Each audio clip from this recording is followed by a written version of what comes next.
Okay, कल अपन ने plant के मूवमेंट्स को देखा था, ठीक है। कोऑर्डिनेशन इन प्लांट शुरू हो गया है, एनिमल का हम अगली बार पढ़ेंगे क्योंकि हमने कंट्रोल पूरा पार्ट पढ़ लिया है। हम कोऑर्डिनेशन में और कोऑर्डिनेशन इन प्लांट्स पढ़ रहे हैं, जिसमें हमने मूवमेंट पढ़ ली है। इधर हमने नेस्टिक मूवमेंट पढ़ा था, इधर हमने ट्रॉफिक मूवमेंट पढ़ा था, याद है। नेस्टिक मूवमेंट कैसा होता है, टेम्पररी या परमानेंट? टेम्पररी। और ट्रॉफिक मूवमेंट्स आर परमानेंट। अब हम जो पढ़ने वाले हैं वो है प्लांट के हार्मोन्स या फाइटो हार्मोन्स, ठीक है ना। जनरली हार्मोन्स नाम सुन के हमें लगता है सिर्फ इंसानों के अंदर ही निकलते हैं, लेकिन वो प्लांट्स के अंदर भी रिलीज होते हैं। क्योंकि हार्मोन्स क्या है, हार्मोन्स की डेफिनेशन अभी समझ लो, नेक्स्ट वाले पार्ट में दिक्कत नहीं होगी। हार्मोन्स कुछ नहीं होते, बस केमिकल मैसेंजर होते हैं। मैसेंजर यानी एक जगह से दूसरी जगह एक इन्फॉर्मेशन पहुंचाने वाले। वैसे तो हमारी बॉडी से इन्फॉर्मेशन जो है वो नर्वस सिस्टम के थ्रू पहुंच जाती है, लेकिन कभी कभी क्या होता है ऑर्गेनिजम्स में, ये ज़रूरी नहीं है कि इन्फॉर्मेशन जल्दी पहुंचे, लेकिन ये ज़रूरी है कि इन्फॉर्मेशन ज़्यादा जगहों तक पहुंचे। इसलिए क्या काम आते हैं वहाँ पर, हार्मोन्स काम आते हैं। जैसे कि मैंने हाथ में कुछ टच किया, ठीक है ना, कुछ गर्म चीज़ टच की, तो मेरे ब्रेन में जो इन्फॉर्मेशन जाएगी वो तुरंत जाएगी। और तुरंत कहाँ पर चली जाएगी, मेरे ब्रेन में। ये कौन से सिस्टम के थ्रू जाएगी, नर्वस सिस्टम के थ्रू। क्योंकि यहाँ पर क्या ज़रूरी था, यहाँ पर ज़रूरी था कि जल्दी इन्फॉर्मेशन पहुँचे। समझ में आ गया। लेकिन अब जो ब्रेन है वो फिर से सिग्नल भेजेगा मेरे हाथ को कि हाथ क्या कर लो, हटा लो। यहाँ पर भी इन्फॉर्मेशन का तेज़ी से जाना ज़रूरी है, ठीक है ना, इसलिए नर्वस सिस्टम काम आता है। लेकिन अब मेरे ब्रेन को एक सिग्नल भेजना है मेरी बॉडी के हर सेल में। इमेजिन करो, हर सेल में सिग्नल भेजना है। मान लो मेरी बॉडी चाह रही है कि मेरे बॉडी के जो सेल्स है ना वो ग्रो होने लगे, ग्रोथ हो जाए उनमें। तो अब क्या हर सेल में वो नर्व भेजेगी, क्या हर सेल में वो न्यूरॉन का नेटवर्क भेजेगी? ऐसा पॉसिबल नहीं है। उसके लिए उसको बहुत ज़्यादा बड़ा कॉम्प्लेक्स नेटवर्क बनाना पड़ेगा। तो उसको किसी एक पर्टिकुलर जगह पे नहीं भेजना, उसको भेजना है पूरी बॉडी में। और ज़रूरी नहीं है क्या ग्रोथ बिल्कुल तुम्हें इमीडिएट चाहिए कि बिल्कुल आधे सेकंड में ग्रोथ हो जाए, नहीं, ठीक है, नहीं तुम्हें चाहिए, तुम क्या बोले, अब छोड़ो, ठीक है। तो ग्रोथ जो है ना वो एक ऐसी इंफॉर्मेशन है कि वो तुरंत नहीं चाहिए होती है। इसीलिए क्या काम आते हैं वहाँ पर, हार्मोन्स काम आते हैं। बॉडी जो है वो हार्मोन्स रिलीज करती है ताकि इंफॉर्मेशन भले ही स्लो पहुँचे लेकिन ज़्यादा जगहों तक पहुँचे, ठीक है ना। तो हम पहले बात करेंगे प्लांट के हार्मोन्स की। तो प्लांट के हार्मोन्स होते हैं 5 टाइप के, auxin, gibberellin, cytokinin, abscisic acid और इथाइलिन, ठीक है ना। कैसे कैसे नाम है तुम्हें याद हो जाएंगे। अब इस पूरे टॉपिक में मैं लिटरली बता रहा हूँ, समझाने वाली ज़्यादा चीज़ है ही नहीं, सिर्फ रट्टा मारना है इसमें कि कौन सा हार्मोन क्या करता है प्लांट की बॉडी में, ठीक है ना। अब कुछ चीज़ें जो सबसे ज़्यादा इंपॉर्टेंट हैं, जो पूछ ली जाती हैं एमसीक्यूज़ वगैरह में, वो मैं टिक कर देता हूँ। ऑक्सिन की बात करें तो पूछा जाता है फर्स्ट डिस्कवर्ड हार्मोन कौन सा था, ठीक है ना। डिस्कवर्ड यानी जिसको खोजा गया सबसे पहले, तो वो कौन था, ऑक्सिन। एक चीज़ याद रखना है इसमें कि वो क्या कंट्रोल करता है, फोटोट्रॉफिज्म। मैंने बताया था फोटोट्रॉफिज्म यानी लाइट की तरफ या लाइट के अगेंस्ट, जिसमें स्टिमुलस क्या होता है, लाइट होती है, उसकी तरफ या उसके अगेंस्ट मूवमेंट जो हो जाए, कैसा, टेम्पररी या परमानेंट मूवमेंट हो जाए, उसको हम बोलते हैं फोटोट्रॉफिज्म। और उसको करने के लिए कौन हेल्प करता है, ऑक्सिन हेल्प करता है, ठीक है ना।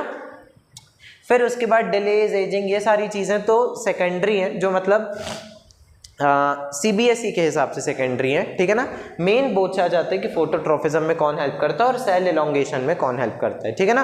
कुल मिला के ग्रोथ कराने में अल्टीमेटली ये हेल्प कर रहा है ऑक्सिन। दूसरे कौन से आते हैं, जिब्रेलिन। जिब्रेलिन को एक और नाम से जाना जाता है जिब्रेलिक एसिड, ठीक है। अब इसमें जो सबसे इंपॉर्टेंट है वो है स्टेम एलोंगेशन, ठीक है ना। गन्ने के तुमने देखे होंगे लंबे लंबे वो हो जाते हैं, स्टेम हो जाती है, या बांस के लंबी लंबी स्टेम हो जाती है। उसमें सबसे ज़्यादा कौन सा हार्मोन निकलता है, जिब्रेलिन निकलता है, क्योंकि वो स्टेम के एलोंगेशन में हेल्प करता है, क्योंकि वो सेल को एलोंगेट करता है। हाँ, गन्ने का रस एसिड नहीं है, बस मैं कह रहा हूँ कि ऐसे तो तुम्हारे हर प्लांट में हार्मोन निकलते हैं, तो हर प्लांट थोड़ी ना गन्ने का रस देता है, ठीक है। गन्ने का रस फ्रक्टोज नाम की शुगर है, ठीक है, फ्रूट शुगर। एनीवेज यहाँ देखो,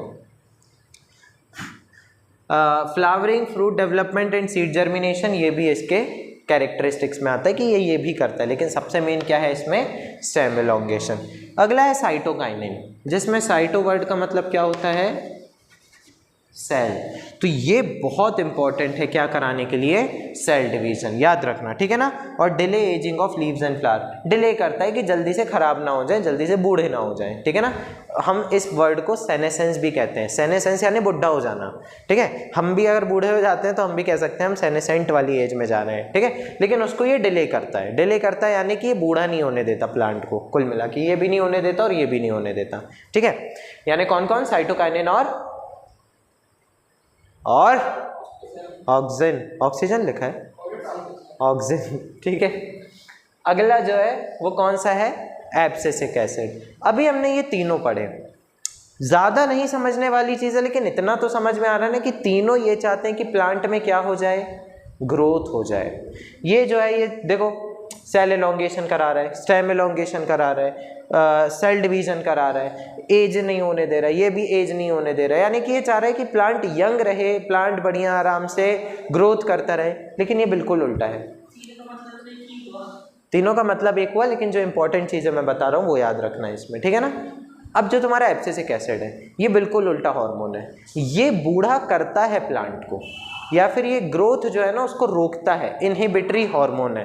क्योंकि भाई अगर ग्रोथ होती रहेगी तो प्लांट तो अनलिमिटेड ग्रोथ में हो जाएगा। एक ऐसा हार्मोन होना चाहिए ना जो इनहिबिट भी करे सारी चीज़ों को, ज़्यादा ही ग्रोथ ना हो पाए, तो वो एब्सिसिक एसिड है। कॉजेज स्टोमेटा टू क्लोज, इसका एक इंपॉर्टेंट है कि स्टोमेटा को क्लोज करने में हेल्प करता है। दूसरा, इनहिबिट स्टेम ग्रोथ, ये इंपॉर्टेंट चीज़ है, ठीक है ना। ये स्टेम ग्रोथ को क्या करता है, इनहिबिट करता है, स्टिमुलेट्स रूट ग्रोथ, और रूट को कोशिश करता है कि लगातार ग्रो होती रहे। मेंटेन्स डोरमेंसी, डोरमेंसी क्या होता है ध्यान से समझो। तुम एक सीड हाथ में रखते हो, क्या हाथ में रखे रखे वो ग्रो हो जाएगा, नहीं। तो जब वो ग्रो नहीं होता तो वो डोरमेंट स्टेज में कहलाता है, यानी कि एक ऐसी स्टेज जहाँ पर वो इनएक्टिव है, और जैसे ही उसको एक एनवायरनमेंट मिल जाएगा, पानी मिल जाएगा, ऑक्सीजन मिल जाएगी, तो वो क्या हो जाएगा, ग्रो, या फिर हम बोलते हैं जर्मिनेट हो जाएगा, ठीक है ना। जर्मिनेशन जानते हो, अंकुरित होना, यानी कि उसमें से पौधा निकलना। लेकिन ये काम करता है वो पौधा ना निकलने में, यानी कि जो एब्सिसिक एसिड है, अगर तुमने सीड्स को एब्सिसिक एसिड में रख दिया तो वो हमेशा के लिए डोरमेंट हो जाएगा, यानी कि अब वो उसमें से जर्मिनेशन नहीं होगा जब तक तुम उसको बाहर निकाल के मिट्टी में ना डालो। समझ में आ गया, यानी कोशिश करता है ज़्यादा से ज़्यादा वो इनएक्टिव रहे। आखिरी आता है इथाइलिन, ये भी सबसे अलग प्रकार का एसिड वो है, हार्मोन है, क्योंकि ये किस फॉर्म में होता है, गैसियस फॉर्म में। यानी कि प्लांट्स जो है वो गैसियस फॉर्म में इथाइलिन गैस निकालती हैं, जिससे उनकी बहुत सारी चीज़ें होती हैं, जैसे कि राइपनिंग ऑफ फ्रूट, ये बहुत इंपॉर्टेंट चीज़ है, ये पूछ ली जाती है। इथाइलिन से क्या होता है, राइपनिंग ऑफ फ्रूट। ये चाहता है कि जल्दी से जल्दी क्या हो जाए, फ्रूट राइप हो जाए, और इसीलिए जो किसान वगैरह होते हैं जो फ्रूट वगैरह उगाते हैं वो इथाइलिन गैस छोड़ देते हैं कच्चे पौधों में, ताकि जल्दी से जल्दी उनके फ्रूट क्या हो जाएं, पक जाएं। समझ में आ गया इतना है। और कभी कभी क्या होता है कि पके हुए फलों से भी इथाइलिन गैस निकलती है। तुम क्या करो, एक केला लो, ठीक है ना, पका हुआ, और उसके बगल में कच्चा केला रख दो, तो अगले दिन ही तुम देखोगे कि कच्चा केला जो है थोड़ा थोड़ा क्या हो चुका है, राइप हो चुका है, ठीक है ना। ऐसा हो जाता है, ऐसा हो जाता है, ठीक है ना। फिर एजिंग इन लीव्स, ये सारे चाह रहे थे कि एजिंग ना हो, लेकिन ये क्या चाह रहा है, एजिंग हो जाए, ठीक है। और promote fruit and leaf drop, यानी कि ये चाहता है कि जल्दी से जल्दी पत्तियां गिर जाएं, जल्दी से जल्दी फ्रूट्स गिर जाएं, ठीक है ना। यानी ये जो है, ये दोनों जो हार्मोन्स हैं, एब्सिसिक एसिड और इथाइलिन, वो इनसे थोड़ा उल्टे हैं। ये चाह रहे हैं ग्रोथ हो जाए, ये चाह रहे हैं ग्रोथ इनहिबिट हो जाए, और ये तो सबसे अलग है। ये जो है वो चाह रहा है कि जल्दी से पक जाए तुम्हारा फ्रूट, जल्दी से पक जाए तुम्हारी पत्ती और वो गिर जाए, ठीक है ना। क्लियर हो गया। ये सारे जो मैंने अंडरलाइन किए उनको बहुत अच्छे से कर लेना, क्योंकि ये वाले एमसीक्यूज में पूछ लिए जाते हैं कि कौन सा जो है XYZ पूछ लिए जाएंगे कि this hormone is released by plant, X hormone is released by plant, it helps in ripening of fruit, ऐसा करके। तो व्हाट इज X, तो इथाइलिन, ठीक है ना। ऐसे क्वेश्चन पूछ लिए जाते हैं, तो जो अंडरलाइन की चीज़ें हैं उनको बहुत अच्छे से करना, ठीक है। अब आगे बढ़ते हैं। नाउ अब हम आ गए अपने चैप्टर के लास्ट वाले फेज में, जिसमें हम पढ़ेंगे एंडोक्राइन सिस्टम, या एंडोक्राइन सिस्टम को हम क्या बोलते हैं, हार्मोनल सिस्टम। किसमें, एनिमल्स में। अभी हमने प्लांट में हार्मोन देख लिया, अब हम एनिमल्स में हार्मोन देखेंगे। एनिमल्स में मोस्ट प्रिसाइजली किसमें, ह्यूमंस में, इंसान का एग्जाम्पल लेके, ठीक है। लेकिन हार्मोन्स पढ़ने से पहले हमें पढ़ना है कि एंडोक्राइन सिस्टम क्या होता है, या फिर हार्मोनल सिस्टम आखिर होता क्या है, ठीक है। ध्यान से समझना, ये इंपॉर्टेंट चीज़ बता रहा हूँ मैं। दो सिस्टम होते हैं एक्चुअली, एक होता है एंडोक्राइन सिस्टम और एक होता है एक्सोक्राइन सिस्टम। एंडो का मतलब क्या होता है, इनसाइड, अंदर, और एक्सो का मतलब क्या होता है, बाहर। जैसे अपन ने एंडोथर्मिक एक्सोथर्मिक रिएक्शन पढ़ी थी। एंडोक्राइन सिस्टम वो होता है जिसमें एक पार्ट कोई मैसेजेस निकालेगा और कहीं और पहुंचाना है उसको। अब उसको जो मैसेज पहुंचाना है ना, वो थोड़ा दूर तक पहुंचाना है। समझ में आ गया, ठीक है। तो उस दूर तक पहुंचाने के लिए उसको किसी न किसी चीज़ की ज़रूरत है। अभी ये स्टेटमेंट सुन लो, फिर मैं सारी चीज़ें बताऊंगा। एक ऑर्गन है, उसको मैसेज पहुंचाना है किसी दूर के ऑर्गन में, तो उसको किसी चीज़ की ज़रूरत पड़ेगी बीच में, ठीक है ना, खुद से नहीं पहुंचा सकता। तो जो ऑर्गन है उसको हम क्या बोलते हैं, ग्लैंड। ग्लैंड एक ऐसा ऑर्गन होता है या ऐसा पार्ट होता है बॉडी का जो केमिकल मैसेंजर्स रिलीज करता है, और जो केमिकल मैसेंजर रिलीज करता है उनको हम क्या बोलते हैं, हॉर्मोन्स। वो हॉर्मोन्स रिलीज करता है क्योंकि उसको उन हॉर्मोन्स के थ्रू कुछ मैसेज पहुंचाना है। लेकिन उसको जो मैसेज पहुंचाना है ना, वो बहुत दूर है। उसका जो टारगेट है वो कैसा है, दूर है बहुत। तो अब उसको मान लो मेरे सिर में एक ग्लैंड है और मेरे पैर उसका टारगेट है, उसको पैर तक कोई हार्मोन पहुंचाना है। तो क्या वो कोई ऐसी डक्ट निकाले या नली निकाले जो सीधे पैर तक जाए? ऐसा पॉसिबल है? ब्रेन से लेकर सोचो पैर तक एक डक्ट चली जाए, ऐसा पॉसिबल है क्या? नहीं, ऐसा पॉसिबल नहीं है। तो इससे बेटर क्या होगा, वो एक ऐसी चीज में अपने हार्मोन डाल दे जो पूरी बॉडी में ऑलरेडी घूम रही है। क्या? ब्लड। समझ आया? तो एंडोक्राइन सिस्टम में क्या होता है, एक मिनट रुक जाना।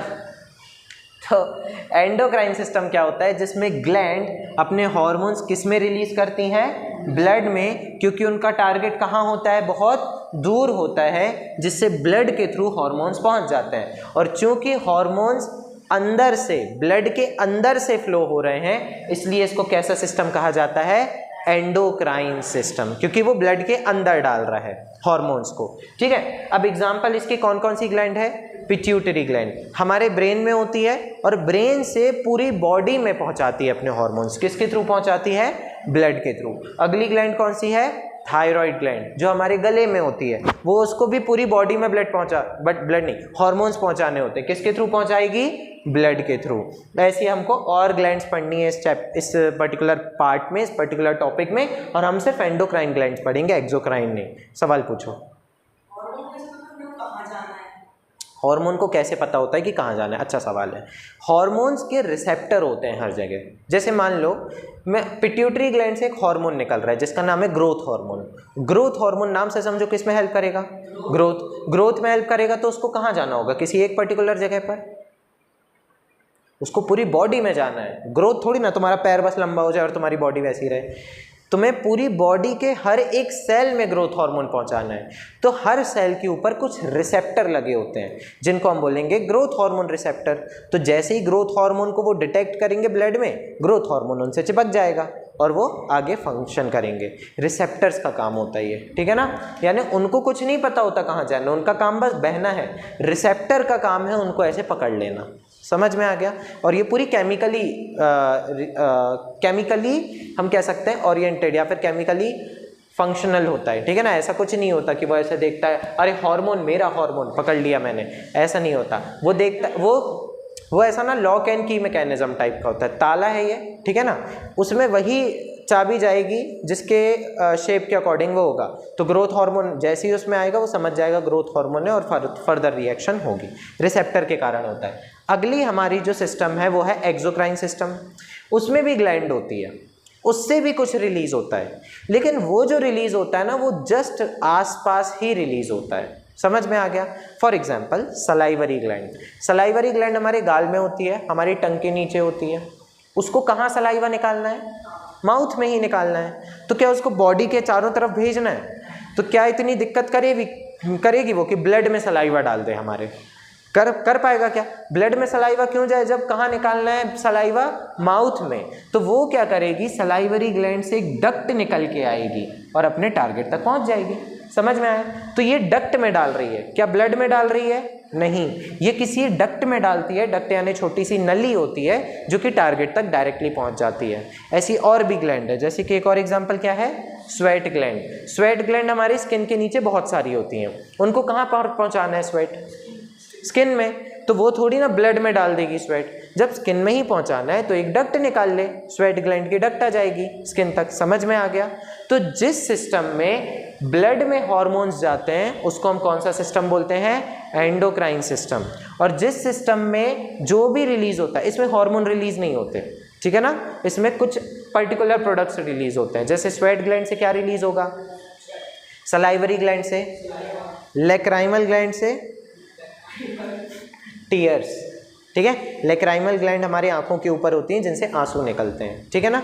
हमारे हेयर्स जो रहते हैं ना, हेयर के बिल्कुल रूट में एक ग्लैंड होती है सेबेशियस ग्लैंड, जिससे ऑयल निकलता है, हमारी बॉडी में जो ऑयल होता है, ठीक है ना। तो वो जस्ट आसपास ही निकलना है तो किसके थ्रू निकलेगा? एक डक्ट के थ्रू, डायरेक्ट अपने कहाँ पर डाल देगा वो? टारगेट में। नाउ अब कुछ फन फैक्ट। पैनक्रियाज जो है ना अपनी, याद करो पैनक्रियाज अपन ने कौन से सिस्टम में पढ़ा था? डाइजेस्टिव सिस्टम में। और यहाँ भी पढ़ेंगे। क्यों पढ़ेंगे? क्योंकि पैनक्रियास एक एक्सो एंडोक्राइन ग्लैंड है, यानी वो ये फंक्शन भी करती है और ये फंक्शन भी करती है। एक्सोक्राइन इसलिए है क्योंकि डाइजेस्टिव जूस निकालती है, याद है? Pancreatic juice. वो पैनक्रियाज अपना पैनक्रियाटिक जूस कहाँ डाल रही थी, याद है?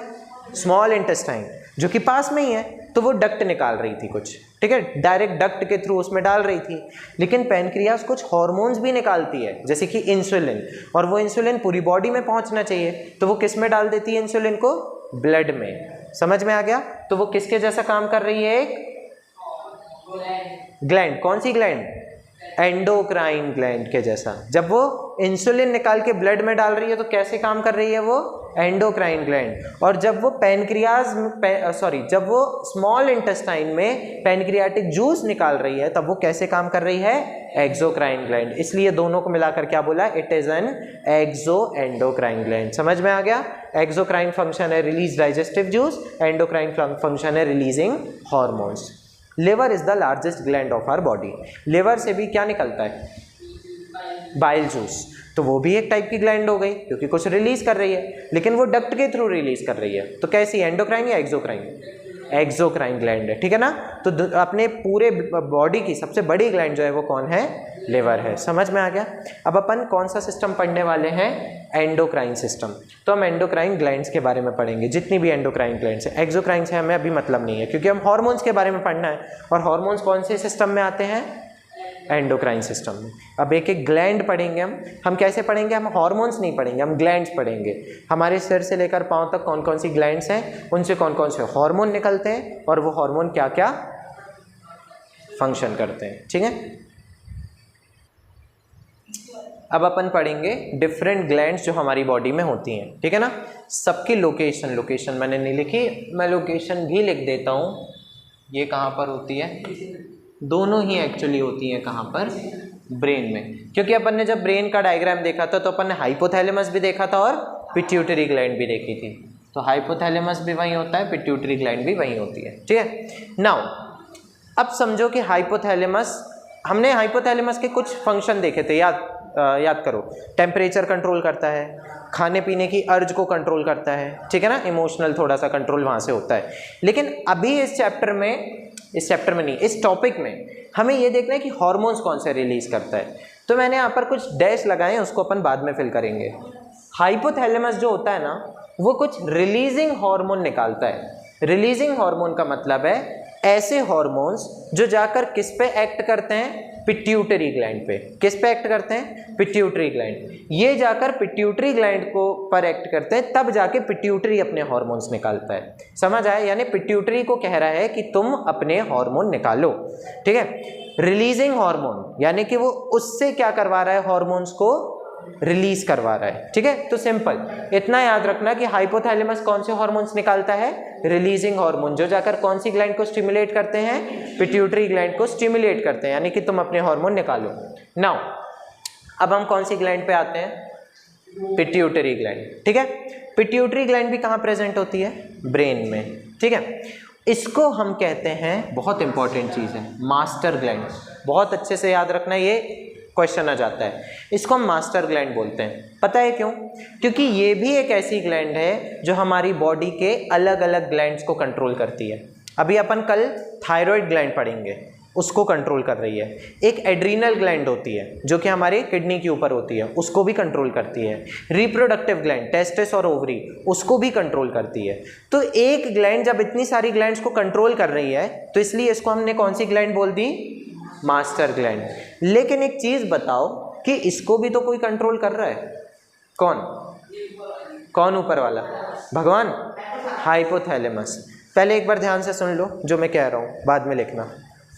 मैं कह रहा हूँ ये ग्लैंड, पिट्यूटरी ग्लैंड, बहुत सारी दूसरी ग्लैंड्स को कंट्रोल कर रही है, इसलिए हमने बोला ये सारी ग्लैंड्स की क्या है? मास्टर। लेकिन इसका भी तो एक मास्टर है, कौन? हाइपोथैलेमस। तो क्या मैं हाइपोथैलेमस को क्या लिख सकता हूँ मैं यहाँ पे? Dash of dash gland. बताओ क्या लिख दूँ? मास्टर ऑफ पिट्यूटरी को क्या बोलते हैं? मास्टर। तो हम बोलेंगे मास्टर ऑफ मास्टर ग्लैंड, यानी कि मास्टर की भी मास्टर है ये। समझ गए? मास्टर का भी मास्टर, यानी टीचर का भी टीचर है ये, ठीक है। नाउ अब देखो कि पिट्यूटरी ग्लैंड कौन से हार्मोन रिलीज करती है। जो आपके एनसीईआरटी में वो कौन सा हार्मोन है? Growth hormone. बहुत इंपॉर्टेंट हार्मोन है क्योंकि लाइफ टाइम तक निकलता रहता है, ठीक है ना, क्योंकि ये सेल डिवीजन वगैरह में हेल्प करता है। हाँ, तो ग्रोथ हार्मोन जो है वो control normal growth and development, आपकी बॉडी का नॉर्मल ग्रोथ और डेवलपमेंट को कंट्रोल करेगा। अगर कम निकल गया, मान लो किसी की बॉडी में प्रॉब्लम हो गई पिट्यूटरी ग्लैंड में और कम निकल गया, तो उसको ड्वार्फिज्म नाम की बीमारी हो जाती है। याद रखना, ड्वार्फिज्म यानी कि वो बौना रह जाता है। जो लोग होते हैं जिनकी हाइट 2 फुट या 2.5 फुट से ज़्यादा नहीं होती है ना, बहुत ज़्यादा छोटे होते हैं, उनमें कौन सा हार्मोन नहीं निकलता? Growth hormone. और उनको कौन सी बीमारी हो जाती है? ड्वार्फिज्म। बीमारी नहीं कहेंगे हम, इसको डिसऑर्डर कहते हैं, ठीक है। Not a disease, it is a disorder, क्योंकि हमारे लिए वो ऐसा नहीं है कि बिल्कुल लाइफ थ्रेटनिंग हो जाए जिससे मर ही जाए इंसान, बस एक कंडीशन जनरेट कर देता है। It is a condition. अगर ज़्यादा निकल जाए, नॉर्मल से ज़्यादा, तो जाइजेंटिज्म हो जाता है, यानी ज़रूरत से ज़्यादा 7 फुट 7.5 फुट उनकी हाइट हो जाती है। जैसे खली द ग्रेट खली, ठीक है ना, सबसे अच्छा एग्जाम्पल है उसका। और बहुत सारे ऐसे लोग हैं जिनकी 7 7.5 फुट हाइट हो जाती है, तो उनमें ग्रोथ हार्मोन बहुत निकल जाता है, ठीक है ना। फिर उसके बाद अगला हार्मोन कौन सा है? ऑक्सीटोसिन। ये भी निकलता है पिट्यूटरी ग्लैंड से। इसको लव हार्मोन कहा जाता है, ठीक है ना, क्योंकि जब भी हमारी बॉडी वैसा फील करती है, लव वाला फील करती है ना, चाहे वो किसी को भी देख करो, ठीक है, किसी को भी, ठीक है, तो वो कौन सा हार्मोन निकालती है? ऑक्सीटोसिन। चाइल्ड बर्थ के दौरान भी ये हार्मोन निकलता है, क्योंकि क्या होता है, चाइल्ड बर्थ में जो यूटेरस होता है जिसमें बच्चा ग्रो होता है, उसको कॉन्ट्रैक्ट करने में हेल्प करता है ये यूटेरस, यानी कि बच्चादानी, कोख जिसको हम कहते हैं, ठीक है ना, कोख कहते हैं ना, कोख में बच्चा पलता है। तो फीमेल की जो वो रीजन होता है जिसको यूटेरस कहते हैं, उस यूटेरस को कॉन्ट्रैक्ट करने में हेल्प करता है ताकि वो दबे, जिससे बच्चा बाहर आ जाए। समझ में आ गया? तो उसमें कौन सा हार्मोन हेल्प करता है? ऑक्सीटोसिन। और मिल्क रिलीज करने में भी हेल्प करता है मैमरी ग्लैंड से। इसलिए फीमेल के अंदर ऑक्सीटोसिन कब आता है? जब वो अपने बच्चे का रोना सुनती है, तो अचानक उसकी बॉडी में ना बहुत सारा ऑक्सीटोसिन निकलता है ताकि मिल्क रिलीज हो जाए। नाउ अगले हार्मोन जो पिट्यूटरी से निकलता है वो है स्टिम्युलेटरी हार्मोन। इसीलिए इसको मास्टर ग्लैंड कहा जाता है, क्योंकि ये दूसरी ग्लैंड्स को भी स्टिम्युलेट करती है। स्टिम्युलेट यानी कि दूसरी ग्लैंड्स को भी इंस्ट्रक्शन देती है, तुम अपने हार्मोन निकालो। हाइपोथैलेमस दे रहा है पिट्यूटरी को, पिट्यूटरी दे रही है दूसरी ग्लैंड्स को। एग्जाम्पल मैंने यहाँ पर लिखा है, एग्जाम्पल है थायराइड स्टिम्युलेटिंग हार्मोन, ये पिट्यूटरी से निकलता है। तो देखो क्या हो रहा है, हाइपोथैलेमस से एक हार्मोन निकला, कौन सा? Releasing hormone. किस में गया? Pituitary gland. पिट्यूटरी ने निकाला स्टिम्युलेटिंग हार्मोन। कौन सा stimulating hormone? Thyroid stimulating hormone. जो कौन सी ग्लैंड में गया? थायराइड, जिससे थायराइड के अपने हार्मोन्स निकले। समझ में आ गया? सिंपल सा है। अब थायराइड के कौन से हार्मोन होते हैं, उनका काम क्या है, उसको हम कब पढ़ेंगे? कल पढ़ेंगे, ठीक है ना। अभी हमारी काफ़ी सारी ग्लैंड्स बची हुई हैं, 5-6 ग्लैंड बची हैं, उनको अपन कल करेंगे, लेकिन ज़्यादा कुछ नहीं है उनमें, ठीक है ना। सीखने वाली चीज़ें हार्मोनल सिस्टम में बहुत सारी हैं। जैसे ये चीज़ तुम्हारे एनसीईआरटी में नहीं दी, लेकिन समझ में आनी चाहिए कि हाइपोथैलेमस को मास्टर ऑफ मास्टर ग्लैंड क्यों कहा जाता है। ठीक है, नेक्स्ट क्लास में मिलते हैं।